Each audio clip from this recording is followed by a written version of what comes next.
اب ہم جو سننے جا رہے ہیں وہ احادیث میں غیب کی خبریں، ان کو ہم سنیں گے انشاءاللہ۔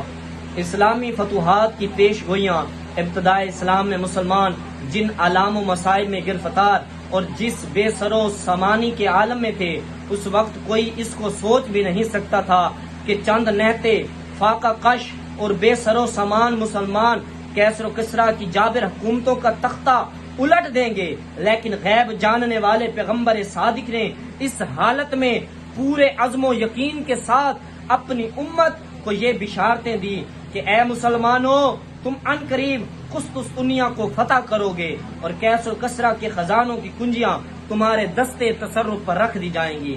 مصر پر تمہاری حکومت کا پرچم لہرائے گا۔ تم سے ترکیوں کی جنگ ہوگی جن کی آنکھیں چھوٹی چھوٹی اور چہرے چوڑے چوڑے ہوں گے، اور ان جنگوں میں تم کو فتح مبین حاصل ہوگی۔ تاریخ گواہ ہے کہ غیب دان نبی صلی اللہ علیہ وسلم کی دی ہوئی یہ سب غیب کی خبریں عالم ظہور میں آئیں۔ کیسر و کسریٰ کی بربادی عین اس وقت جب کہ کیسر و کسریٰ کی حکومتوں کے پرچم انتہائی جاہ و جلال کے ساتھ دنیا پر لہرا رہے تھے اور بظاہر ان کی بربادی کا کوئی سامان نظر نہیں آ رہا تھا، مگر غیب دان نبی صلی اللہ علیہ وسلم نے اپنی امت کو یہ غیب کی خبر سنائی کہ اذا ہلک کسریٰ فلا کسریٰ بعدہ واذا ہلک قیصر فلا قیصر بعدہ والذی نفس محمد بیدہ لتنفقن کنوزہما فی سبیل اللہ۔ جب کیسرا ہلاک ہوگا تو اس کے بعد کوئی کیسرا نہ ہوگا، اور جب کیسر ہلاک ہوگا تو اس کے بعد کوئی کیسر نہ ہوگا، اور اس ذات کی قسم جس کے قبضہ قدرت میں محمد صلی اللہ تعالی علیہ وآلہ وسلم کی جان ہے، ضرور ان دونوں کے خزانے اللہ تعالیٰ کی راہ میں مسلمانوں کے ہاتھ سے خرچ کیے جائیں گے۔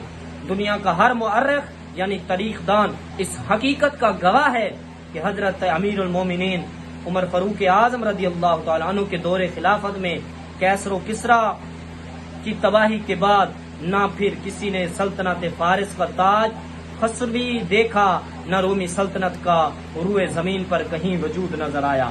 کیوں نہ ہو کہ یہ غیب دان نبی صادق کی وہ غیب کی خبریں ہیں جو خدام و علام الغیوب کی وحی سے آپ نے دی ہیں، جو خداوند علام الغیوب کی وحی سے آپ نے دی ہیں۔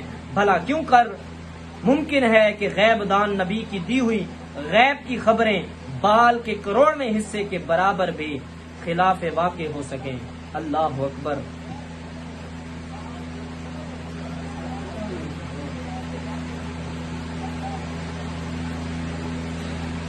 یمن، شام، عراق فتح ہوں گے۔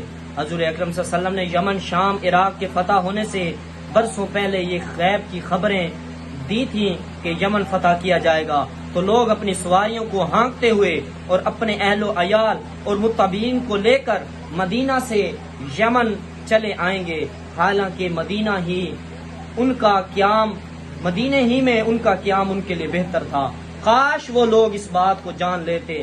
پھر شام فتح کیا جائے گا تو ایک قوم اپنے گھر والوں اور اپنے پیروی کرنے والوں کو لے کر سواریوں کو ہانکتے ہوئے مدینہ سے شام چلی جائے گی، حالانکہ مدینہ ہی ان کے لیے بہتر تھا۔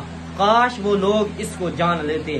پھر عراق فتح ہوگا تو کچھ لوگ اپنے گھر والوں اور جو ان کا کہنا مانیں گے ان سب کو لے کر سواریوں کو ہانکتے ہوئے مدینہ سے عراق آ جائیں گے، حالانکہ مدینہ ہی کی سکونیت ان کے لیے بہتر تھی۔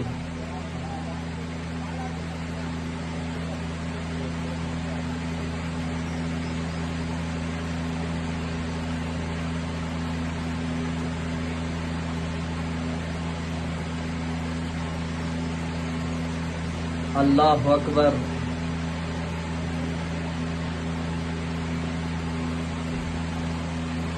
یمن سن 8 ہجری میں فتح ہوا اور شام و عراق اس کے بعد فتح ہوئے، لیکن غیب جاننے والے مخبر صادق صلی اللہ علیہ وسلم نے برسوں پہلے یہ غیب کی خبریں دے دی تھیں جو حرف بحرف پوری ہوئیں۔